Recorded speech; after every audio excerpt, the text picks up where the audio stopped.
પાંડેસરાના દક્ષેશ્વર નગરથી લઈને નાગસેર નગર સુધીના મુખ્ય માર્ગો તેમજ રહેણાંક વિસ્તારોમાં ભાજપના કાર્યકર્તાઓ, સ્થાનિક આગેવાનો અને રહીશોએ સ્વચ્છતા ઝુંબેશમાં ઉત્સાહભેર ભાગ લીધો।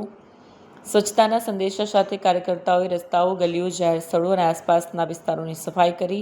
આ પ્રસંગે કાર્યકર્તાઓએ લોકોને પોતાના ઘર, સોસાયટી અને આસપાસના વિસ્તારોને સ્વચ્છ રાખવા અપીલ કરી। કાર્યક્રમ દરમિયાન સ્વચ્છ ભારત અભિયાન, પર્યાવરણ સંરક્ષણ અને જનભાગીદારીના મહત્વ અંગે પણ માર્ગદર્શન આપવામાં આવ્યું। વિશ્વ પર્યાવરણ દિવસ પૂર્વે યોજાયેલ અભિયાન દ્વારા સ્વચ્છતા સાથે હરિયાળું અને સ્વસ્થ પર્યાવરણ જાળવવાનો સંદેશ આપવામાં આવ્યો। દક્ષેશ્વર નગરથી નાગસેર નગર સુધી યોજાયેલી સ્વચ્છતા ઝુંબેશને સ્થાનિક નાગરિકોનો સારો પ્રતિસાદ મળ્યો। લોકોએ સ્વયંભૂ રીતે અભિયાનમાં જોડાઈને વિસ્તારને स्वच्छ बनाવાનું योगदान આપ્યું। मेरा नाम नरपत सिंह दरबार। हमारे यशस्वी प्रधानमंत्री श्रीमान नरेंद्र भाई मोदी साहब के आह्वान के ऊपर हमें एक पखवाड़िया के अंदर स्वच्छता अभियान के तहत आज दक्षेश्वर नगर के अंदर हमारे शक्ति केंद्र in charge, corporator Shri, MLA Shri, सांसद श्री सभी ने मिलकर के अपने अपने विस्तारों के अंदर जो सफाई झुंबेश है वो चल रहा है आज।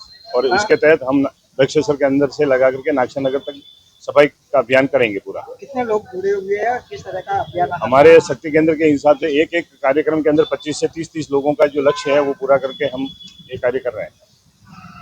लोगों को क्या संदेश देना चाहोगे? हम तो यही कहना देना चाहते हैं कि अगर स्वस्थ भारत रहेगा और जो अगर सब नागरिक जागरूक हो जाएंगे तो ये जो स्वच्छता का जो अभियान है, मोदी साहब का अभियान है, स्वच्छ भारत, सबका साथ, सबका विश्वास, और जो हमारी जो बीमारियां हैं और जो स्वच्छता है वो पूरी हमें अपने स्तर पर जागरूक नागरिक के नाते और मोदी साहब के आह्वान के तहत हमें सभी को जागरूक होकर के ये सफाई अभियान का कार्य करना पड़ेगा।